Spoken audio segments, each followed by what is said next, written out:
अभी वृत्ति के विषय पर व्याख्यान हो रहा है, तो उसमें जो है प्रमाण, विपर्जय, विकल्प, निद्रा, स्मृति, ये जो 5 जो विषय बोला गया है, और इसमें जो है प्रमाण और विपर्जय वृत्ति का व्याख्यान हो चुका है। और उसके बाद आता है जब विकल्प, तो जो विकल्प है तो जो योग दर्शन शास्त्र समाधिपाद के जो 9वां सूत्र है, तो ये 9 नंबर सूत्र में महर्षि पतंजलि बता रहे हैं कि जो शब्द ज्ञानानुपाति वस्तु शून्य विकल्प, शब्द ज्ञानानुपाति वस्तु शून्य विकल्प, ये जो 9वां सूत्र में दिया गया है कि विकल्प क्या है। तो विकल्प जो बोला जाता है शब्द ज्ञानानुपाति और वस्तु शून्य, तो शब्द ज्ञान अनुपाति, शब्द ज्ञान, शब्द ज्ञान किसको कहते हैं? शब्द ज्ञान कहते हैं किताबी ज्ञान को, जो किताबों में लिखा हुआ है या जो व्याख्यान में, प्रवचन में दिया गया है, उसको शब्द ज्ञान बोला जाता है।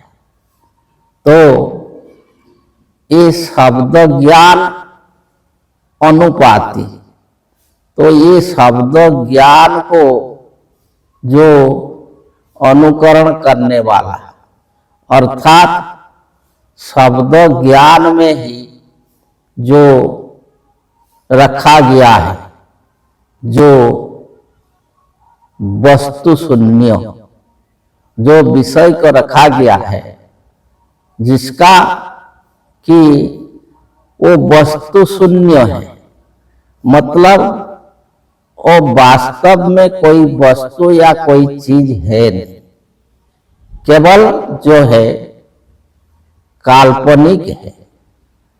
तो विकल्पों का मतलब जो काल्पनिक भी होता है, तो जो वास्तव में नहीं है, और इसको जो है कल्पना आधारित करके जो पुस्तकों में या प्रवचनों में दिया गया है, उसको बोला जाता है विकल्प।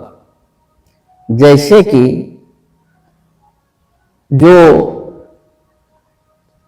चंद्र है, तो चंद्र का जो किताब में लिखा हुआ है एक नाम शशांक, तो उसमें जो है पुराणों में वर्णित है कि जो चंद्र में एक खरगोश है और शशक, तो वही जो वहां बैठ गया है तो इसलिए वो जो चंद्र में वही जो काला दिखाई देता है, जो चंद्र जो पूर्णिमा चंद्र होता है तो उसमें उसका बीच में जो काला चिन्ह दिखाई देता है, तो उसके बारे में किताबों में वर्णित है कि एक शशक जो है, एक खरगोश वहां बैठा हुआ है।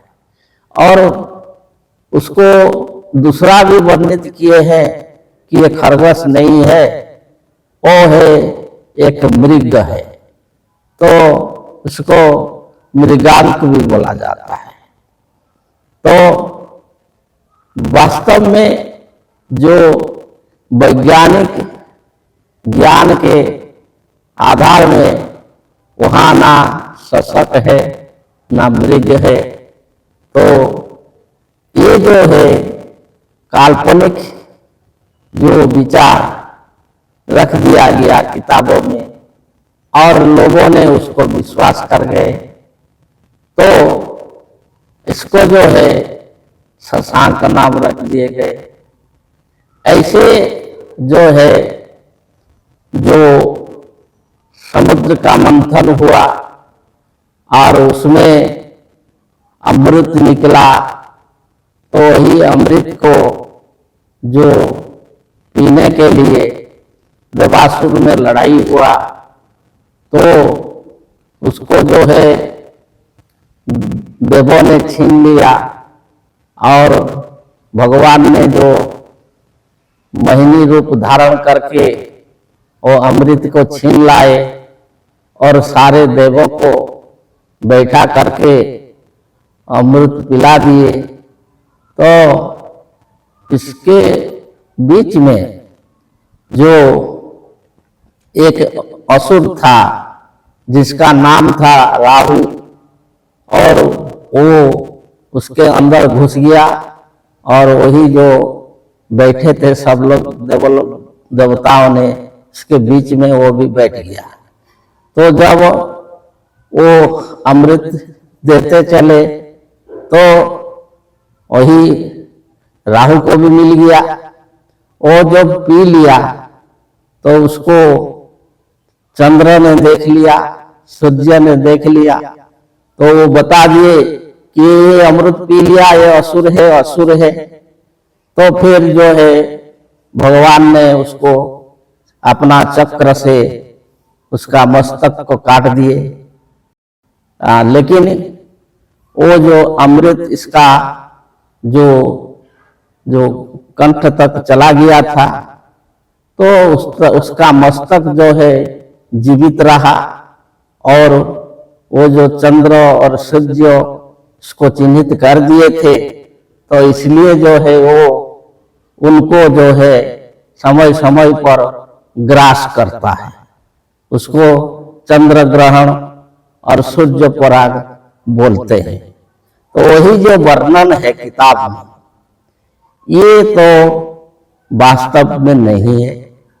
जो वैज्ञानिक कारण है कि जैसे कि पृथ्वी, सूर्य और चंद्र, ये जब जो रह जाते हैं एक लाइन में, तो उसमें जो है छाया पड़ता है, तो वही जो है चंद्र ग्रहण होता है, सूर्य पराग होता है।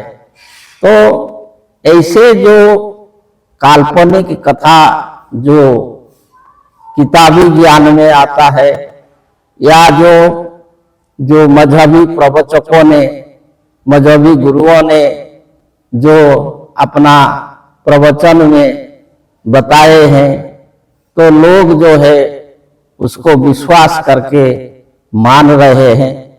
तो वही जो है शब्द ज्ञान अनुपाति, तो ये है विकल्प। आगे बताएंगे। जय जी।